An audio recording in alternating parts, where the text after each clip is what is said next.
This has got to be one of the most shocking and disturbing photographs I've ever seen in my entire life.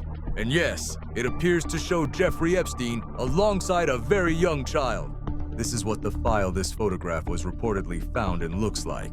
For some reason, it's labeled highly confidential, and you can clearly see a file number in the bottom right corner. Now, I don't want to jump to conclusions about what's happening in this image, but what stands out to me is how young this child appears to be. This does not look like a teenager. This looks like a very young girl, and as someone who has studied the Epstein case for years, that's deeply unsettling.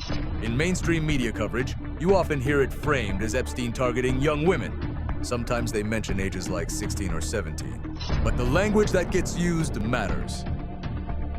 There were adult survivors, but there were also individuals who were clearly underage. Photos like this raise serious questions about who was around him, how young some of these individuals may have been, and why certain images have rarely been discussed publicly.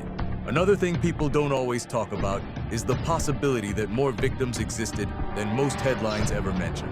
And whether you agree with that or not, it's worth asking why some parts of this story received far more attention than others. Many powerful names appear throughout the documents, sometimes as witnesses, sometimes in other contexts. And that alone makes people uncomfortable.